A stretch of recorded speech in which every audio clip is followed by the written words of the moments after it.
જવાન જય કિસાન। તો જો આટલા દિવસ તો આપણે ખેતી બતાવી, પણ અમારા ઘેર જો ભગવાનની આપેલી ભેટ છે, બોર કેટલા બધા પાકી ગયા, જો પત્તા કરતા પણ વધારે પાક્યા છે। અને આ બોરડી અમારા ઘેર લગભગ 10 થી 15 વર્ષથી છે, પણ બોર ગાધા એ બહુ મીઠા પણ આવે છે। એનું નામ નહીં આવડતું, તમને જો નામ આવડતું હોય તો કોમેન્ટ કરજો। અને જો આ વખતે બોરડી વધારે છે, કારણ કે અમારા આ વખતે ફોલોવર્સ પણ વધારે છે, એટલે ચાહક મિત્રોને બધાને ખવડાવવું પડશે। ગઈ સાલ કોને ખાધા હતા એ પણ કોમેન્ટ કરજો। તો આપણે લાવો બધાને બોરડી બતાવી દઈએ। જો બધી ડાળી એટલો બોર આવ્યા છે ને, અમુક તો એટલા નેચો બોર હે ને, તો આગળ જઈને બતાવું મારા। તો જો આ બીજી સાઈડનો બોર છે, આખી બોરડી આ વખતે ફેલાવ વધારે છે, બોર પણ એટલા આવ્યા છે ને એટલી એની નીચી હાઈટમાં બોર આવ્યા છે। જુઓ નાના છોકરાને ખાવા હોય તો પણ ખાઈ શકે છે।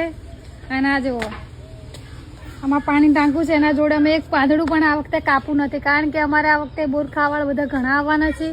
અને એટલી લક્ઝર જો પેલી ડાળી, આ ડાળીને ખાલી બોર જોવો હે, જો ચેવો બોર આવ્યા છે, પત્તા કરતાં પણ વધારે બોર આવ્યા છે। તો આ બોર હવે 20-25 દિવસમાં પાકી જશે। જો કોઈને ખાવા હોય તો આવી શકો છો અમારા ફાર્મ હાઉસ ઉપર। ટેટિંગ કાકડી પતી જવા આવી છે, એટલે હવે જુઓ બોર પાકી ગયા છે, બોર હવે પાકવાની તૈયારી છે। જુઓ તો most welcome my farm house બોર ખાવા માટે થોડા દિવસ પછી। જય જવાન જય કિસાન।